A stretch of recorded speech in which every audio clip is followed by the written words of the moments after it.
अवधपुरी प्रभु आवत जानी, भई सकल शोभा की खानी। रामचरितमानस की यह पंक्तियां अब अयोध्या में एक बार फिर से स्वीकार हो रही हैं। लंका विजय के बाद भगवान श्री राम जब अयोध्या लौट रहे थे तब पूरी अयोध्या को प्रभु राम के आगमन के लिए सजाया गया था। ठीक उसी प्रकार अब अयोध्या में राम मंदिर की प्राण प्रतिष्ठा के उपलक्ष्य में पूरी अयोध्या को सजाया जा रहा है, क्योंकि देश के कोने कोने से भक्त जन अयोध्या आने वाले हैं। लेकिन बहुत से भक्तों के मन में बहुत से सवाल हैं कि अयोध्या कैसे जाएं, अयोध्या में रुकने की क्या व्यवस्था है, अयोध्या में खाने पीने की क्या व्यवस्था है। अब पूरी अयोध्या का कायाकल्प हो गया तो कैसे पूरी अयोध्या विजिट की जा सकती है। अगर अयोध्या राम मंदिर में दर्शन करने के लिए आते हैं तो ट्रिप में और कौन कौन सी जगह शामिल की जा सकती, अयोध्या टूरिस्ट प्लेसेस कौन कौन से। अयोध्या में लग्जरी टेंट सिटी भी बनाई गई, तो कैसे आप टेंट सिटी में रुक सकते हैं, टेंट सिटी में चार्जेस क्या क्या है, रूम कहाँ पे लेना सही रहेगा, और अयोध्या वन डे ट्रिप कैसे प्लान करनी है, अयोध्या की ट्रिप में कितना खर्च आता है। तो ऐसे सभी सवालों के जवाब आज आपको इस वीडियो के माध्यम से मिलने वाले हैं, और एक perfect Ayodhya complete tour information का प्लान भी आपको आज मिलने वाला है, जिसके जानने के बाद आप अपनी अयोध्या की ट्रिप प्लान करने में कोई भी परेशानी नहीं होगी। तो चलिए वीडियो को शुरू करते हैं। बस सभी भक्तों से एक निवेदन है, कमेंट में जय श्री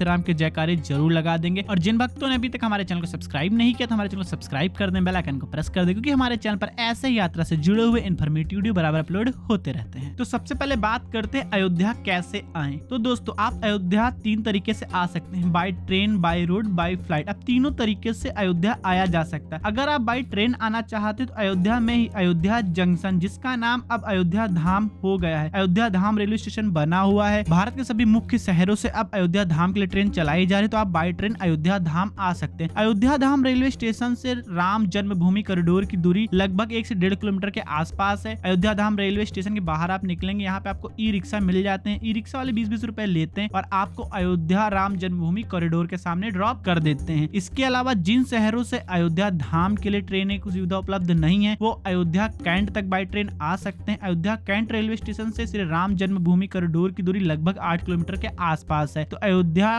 कैंट आने के बाद भी आपको ई रिक्शा की सुविधा, टैक्सी, टेम्पो की सुविधा उपलब्ध हो जाती है। 25 से 30 रुपए प्रति व्यक्ति हिसाब से आपको देना है, और 25 से 30 रुपए देके आप अयोध्या धाम, अयोध्या कॉरिडोर तक आ सकते हैं। इसके अलावा अयोध्या में एक और रेलवे स्टेशन रामघाट हाल्ट पे भी कुछ ट्रेनों को रुकने की व्यवस्था की गई है। तो अगर आपके शहर से रामघाट हाल्ट के लिए ट्रेन की सुविधा उपलब्ध है तो आप बाई ट्रेन रामघाट हाल्ट तक भी आ सकते हैं। फिर रामघाट रेलवे स्टेशन से 10-10 रुपए दे के ई रिक्शा वालों का आप राम जन्मभूमि कॉरिडोर तक जा सकते हैं। अब बात करते हैं बाई रोड। तो अगर आप बाई रोड आना चाहते हैं तो आप अपनी कार या बाइक लेके भी अयोध्या तक आ सकते हैं। रास्ते और हाईवे बहुत ही अच्छे बने हुए हैं। इसके अलावा विभिन्न शहरों से सीधे बस की सुविधा भी चालू की गई है अयोध्या धाम बस स्टॉप के लिए, जैसे लखनऊ, कानपुर, बस्ती, गोंडा, बनारस, गोरखपुर। इनके अलावा अन्य कई शहरों से सीधे अयोध्या के लिए बस की सुविधा चालू की गई है। तो अगर आपके शहर से बस की सुविधा उपलब्ध है तो आप बाई बस अयोध्या आ सकते हैं। अब बात करते हैं बाई फ्लाइट। तो अब अयोध्या में श्री महर्षि वाल्मीकि इंटरनेशनल एयरपोर्ट भी चालू हो चुका है, तो भक्त अब बाई फ्लाइट भी अयोध्या आ सकते हैं। अगर आप दिल्ली से अयोध्या बाई फ्लाइट आना चाहते हैं तो आप बाई फ्लाइट दिल्ली से अयोध्या बाई फ्लाइट आ सकते हैं। अगर चार्जेस की बात करें तो 3800 रुपए से लेकर 4000 रुपए के आसपास का चार्ज रखा गया है, और आने वाले दिनों में विभिन्न शहरों से सीधे अयोध्या के लिए फ्लाइट की शुरुआत भी हो जाएगी। और जिन शहरों से अभी अयोध्या के लिए फ्लाइट की सुविधा उपलब्ध नहीं है तो बाई फ्लाइट वो लखनऊ आ सकते हैं। लखनऊ आने के बाद लखनऊ एयरपोर्ट से ही मेट्रो की सुविधा उपलब्ध है। लखनऊ मेट्रो से होते हुए पहुंचेंगे चारबाग या फिर आलमबाग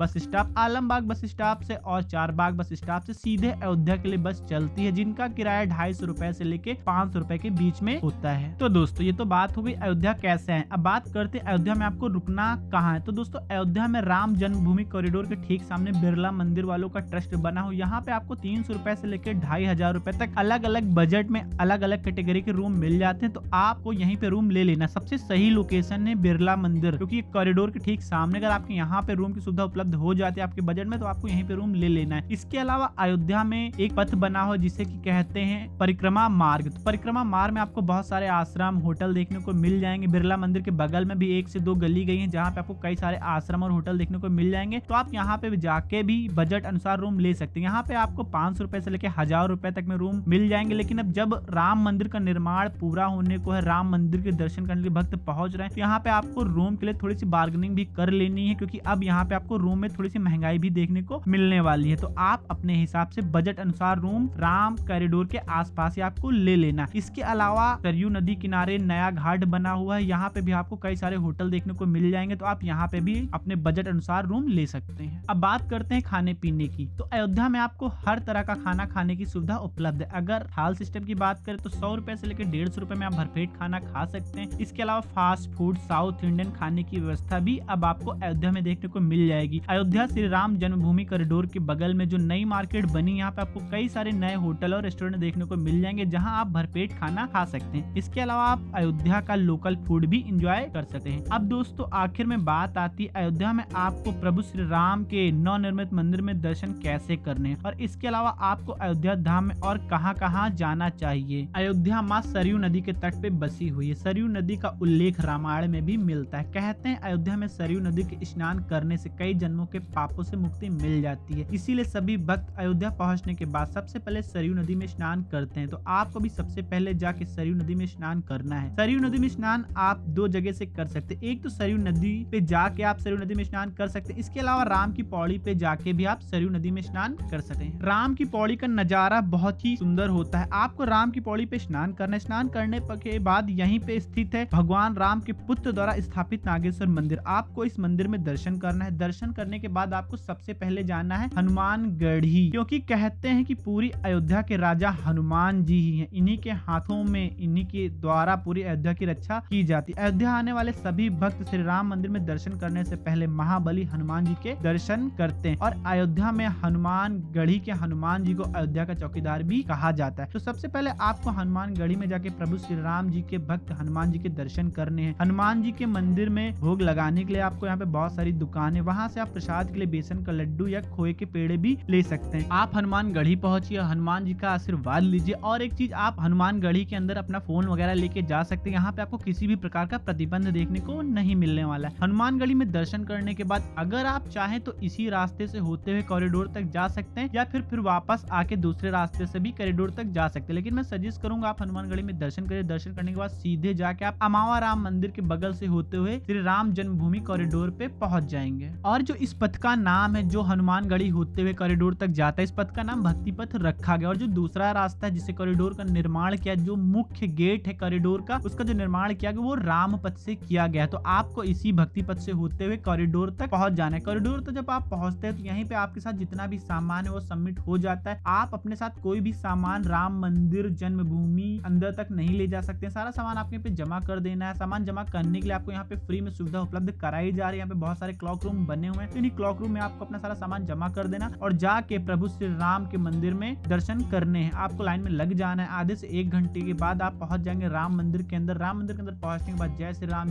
के जयकारे लगाते हुए गर्भगृह में प्रभु श्री राम के दर्शन करिए। अब यहाँ पे भक्तों के मन में एक सवाल आता है कि आखिर कब से प्रभु श्री राम के मंदिर में जाके भक्तजन दर्शन कर पाएंगे। तो 22 जनवरी 2024 के दिन मंदिर की प्राण प्रतिष्ठा होने के बाद 23 जनवरी 2024 के दिन सभी भक्तों के लिए राम मंदिर के कपाट खोल दिए जाएंगे। 23 जनवरी से सभी भक्त जाके मंदिर के अंदर प्रभु श्री राम के दर्शन कर पाएंगे। राम मंदिर में दर्शन करने के बाद आपको जाना है दशरथ महल। दशरथ महल में राजा दशरथ निवास करते थे। यहाँ पे आपको इनके पूरे परिवार के दर्शन, और यह महल काफी विशाल बना हुआ है, और मंदिर की प्राण प्रतिष्ठा के साथ साथ इस मंदिर में भी काफी काम कराया गया है। दशरथ महल विजिट करने के बाद आपको जाना है कनक भवन। ये महल बहुत ही सुंदर बना हुआ है, लेकिन ये दोपहर के समय बंद रहता है। मान्यता है कि माता सीता को रानी केकई ने मोह दिखाई में ये महल उपहार स्वरूप दिया था। तो आपको अयोध्या जाने के बाद कनक महल भी जाके विजिट कर लेना चाहिए। सीता रसोई, सीता माँ की रसोई राम मंदिर परिसर में ही मौजूद है। यहाँ पे आपको पूरे राम दरबार के दर्शन होंगे। वाल्मीकि रामायण भवन, यह मंदिर भी अयोध्या के प्राचीन मंदिरों में से एक है। यहाँ पे मंदिर की दीवारों में रामायण के श्लोक लिखे गए हैं, जो इस मंदिर को भव्य और सभी मंदिरों से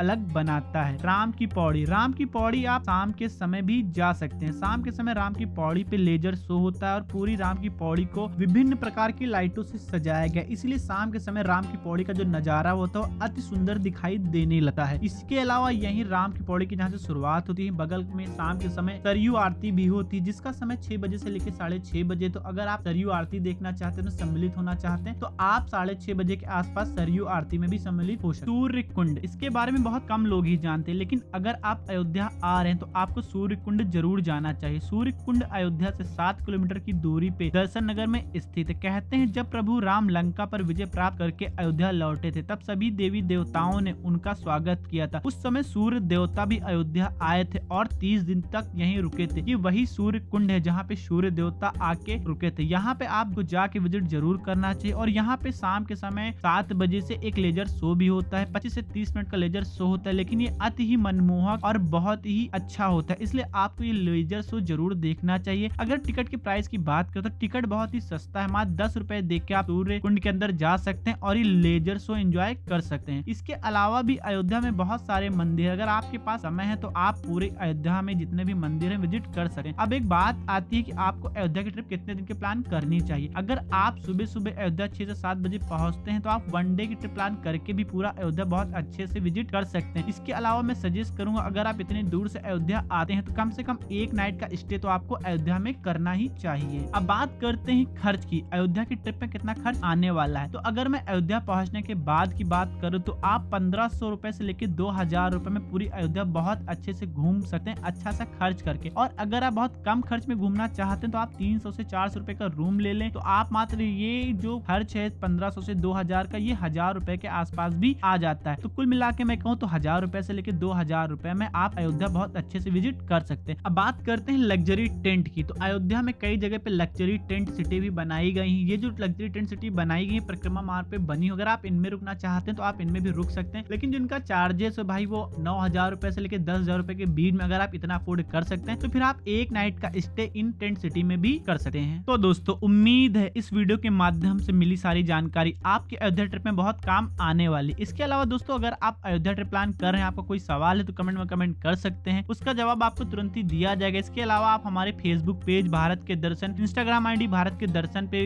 भी हमको फॉलो कर सकते हैं और वहाँ पे भी आप हमसे सवाल जवाब कर सकते हैं। और एक रिक्वेस्ट है, जिन लोगों ने अभी तक हमारे चैनल को सब्सक्राइब नहीं किया तो हमारे चैनल को सब्सक्राइब कर दें, बेल आइकन को प्रेस कर दें, क्योंकि हमारे चैनल पर ऐसे यात्रा से जुड़े हुए इन्फॉर्मेटिव वीडियो बराबर अपलोड होते रहते हैं। मिलते हैं आपसे नेक्स्ट वीडियो में, तब तक के लिए जय श्री राम। सभी Subscribe now and press the bell icon. Never miss an update.